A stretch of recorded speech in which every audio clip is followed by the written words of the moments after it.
Good afternoon on what is a warm, bright and sunny day. It's Thursday the 10th of April. I am in the reading up with a nice hot cup of tea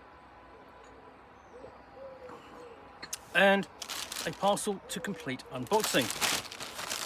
And what I've got in here is SF UK, How British Science Fiction Changed the World.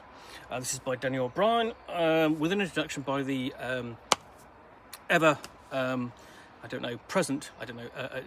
ubiquitous Kim Newman, as it were. And this is a channel based on a Channel 4 series that was broadcast a few years ago. I don't remember exactly when, but I do vaguely remember the series.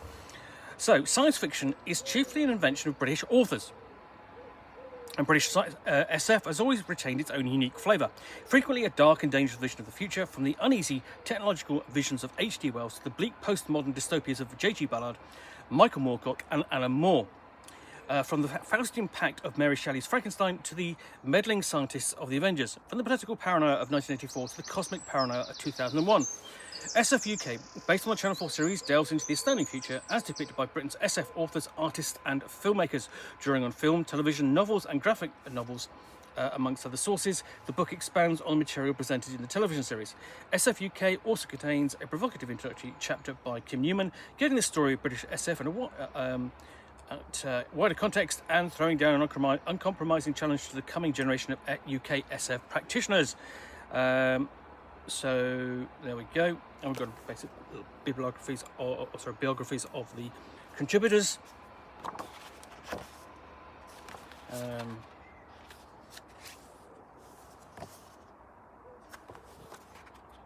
So I'm probably going to have to go and try and track this series down, see if it's available somewhere.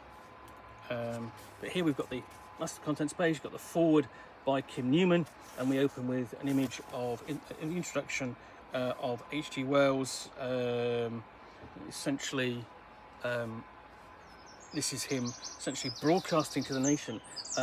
He literally lived into a science fiction age, as it were, with wider adoption and take up of technologies.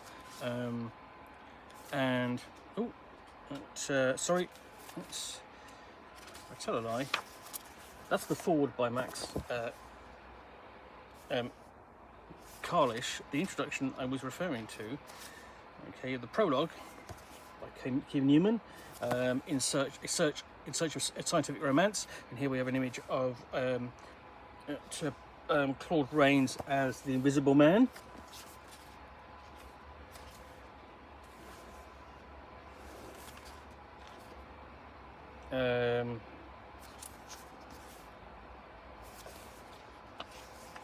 So when it's actually quite a lengthy introduction, it's a proper full-length essay to be fair. And now we've got a shot also. This is from H.G. Wells' Things to Come. We've got a full poster of that, and the thing is, it's sort of like Things to Come, 1936, was a big film at the time, but it's not quite so well regarded now.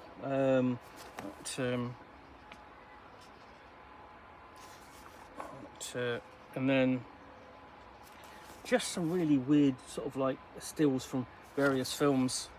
Quite a lot of them quite minor films, but we've actually got a shot from a Tempest there.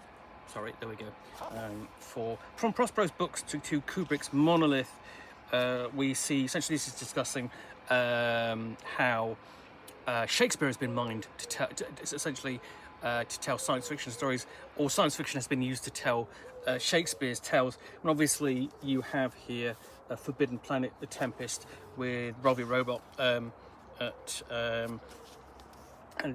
obviously that Forbidden Planet is such a good film. And then we've got obviously The Curse of Frankenstein, Peter Cushing there, and The Bride of Frankenstein, that's a Lancaster.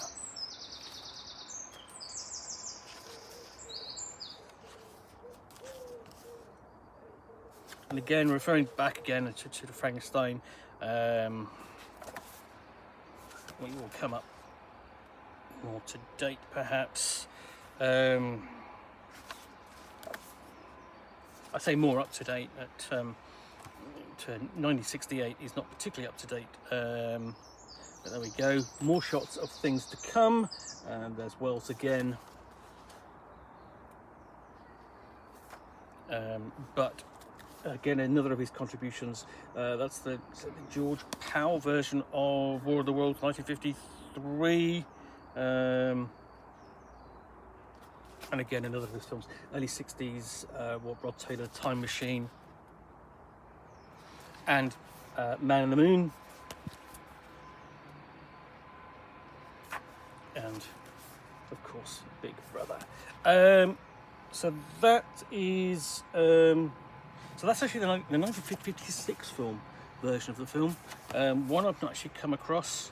Usually when I think of adaptations of 1994, personally, I think of the BBC staging with Peter Cushing in the early 50s, and the Richard Burton's last film. Something I actually won a quiz with once. I want a film quiz because I read that. So there we go. Now there's the author. Writer Nigel Neal, who's contributed greatly to science fiction and other sort of like horror stories over the years. Most notably, the Quatermass stories. And there's a shot there from Quatermass in the Pit. And if you've never seen that, it is really unnerving. And you know, those series were really big in the 50s when shown. We even come right up to date with the 79 version with John Mills. Big enough, the name was big enough. Quatermass, John Mills, and so on, to make an ITV series to go out at 9 o'clock during the week. And there's a picture there of General Turgidson, as played by George C. Scott in Dr. Strangelove, a fantastic film. Literally just the other week we have been to see a broadcast of the stage play of that, which was very good. And here we do sort of like come up to more today, I say 1968 with 2001. And then Super Marination, Super Spice, and Car Sickness. So obviously William Hartnell as Doctor Who, the first Doctor Who. And the dreaded Daleks, which has pervaded children's nightmares ever since.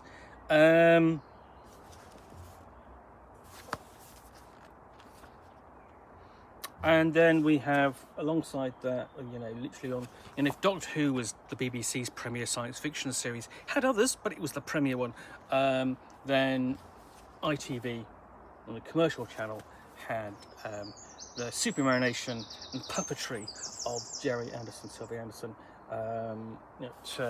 with various series, of course, such as Thunderbirds, with an amazing selection of vehicles, and then Captain Scarlet.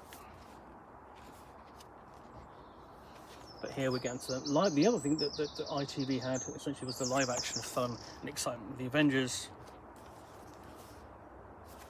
which sort of like did spies, super spies, and a lot of, you know, karate kicking and super science.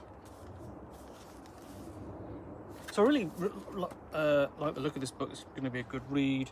And then we get quite surreal at the very end here with this, the first Jerry Cornelius novel by Michael Moorcock, and shots from the film, the final programme. I have seen it. It is weird. The books themselves are weird. I've only ever seen it once. I don't know whether it's ever been broadcast more than a few times on the BBC. I don't even know whether it's available to watch now. Anyway, and chapter 3, and I say this is chapter 3, so we are looking now at the dark side of the moon base, and here we have number 6 from The Prisoner. Perhaps essentially one of the sort of like best meditations that we've ever had, wrapped up in an action series on freedom and the responsibility you know, of power. Utterly surreal, utterly weird. But here we have a secret organization that is dedicated to fighting alien invasion. That is UFO. A couple of series, really quite odd in places. Supposedly made in the early 70s, supposedly taking place in 1980, but just looked dated by the time it already came out, I suppose. Model work, fantastic. First live action series by the Jerry Anderson. And it would mutate, essentially. It would go on to be developed, sort of like the replacement would have been Space 1999, which looked more futuristic. And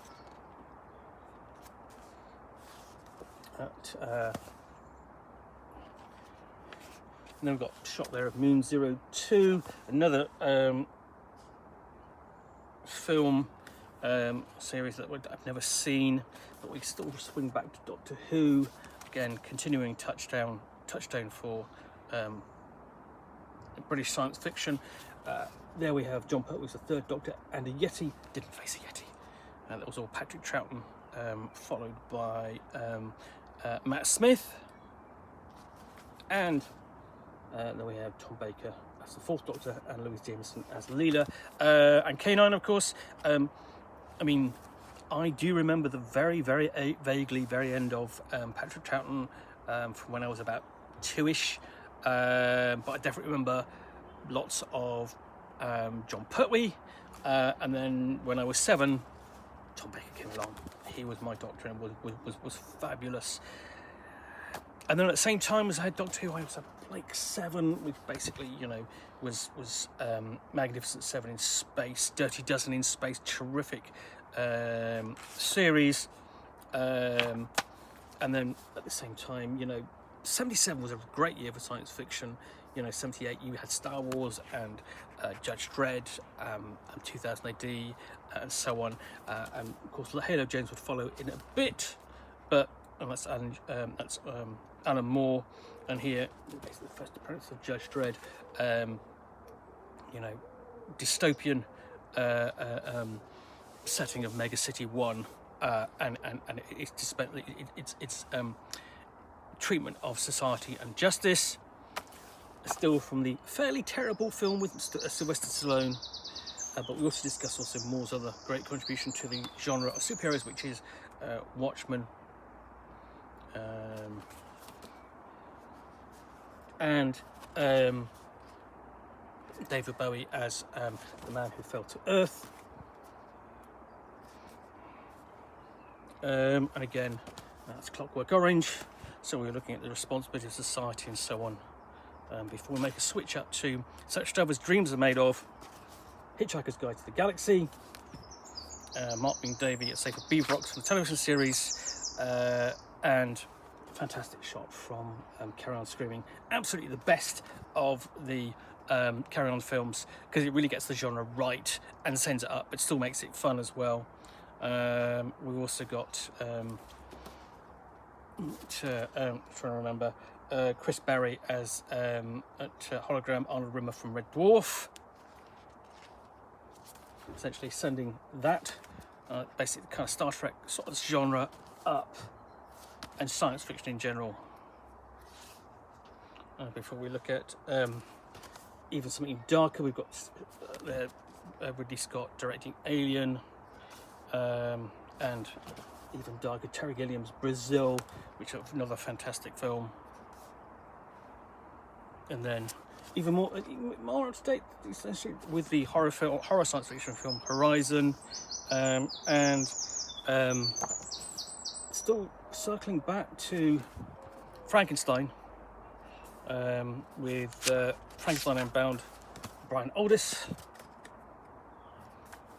and the Doctors, more Doctor Who, can't quite escape it and everything. Basically, we have there sort of like Paul McGann as the 8th Doctor, about to be the American Doctor and failing, not his own fault, and further adaptations with things like the Avengers onto the big screen. Again, failure, not a great film. And that's it. Here we have a science fact time chart, and a specific SF UK time chart. to bring the book to a close. I think this is going to be a good read, followed by the index, and that is it. I think that's going to be really interesting to try and track down and watch again if I can find it. But yeah, that's SF UK, How British Science Fiction Changed the World. Well, I do hope you enjoyed this lengthy unboxing of the Nook. If you did, then please do click on the button down below. And of course, if you've got any comments or feedback, I do appreciate you taking the time to post those. And lastly, if you want to be alerted to get more unboxings of the Nook, which when you will see me out here with a package containing a book or game or graphic novel, in this case a book about television series about science fiction, British science fiction, which I will unbox and chat about to the best extent of my knowledge for roughly 10 minutes. 10 minutes? 10 minutes. All of course accompanied by a nice hot cup of tea. Then please do click on the subscribe button down below. Thanks again for watching another unboxing of the Nook. I will be back again soon with another one. Bye for now.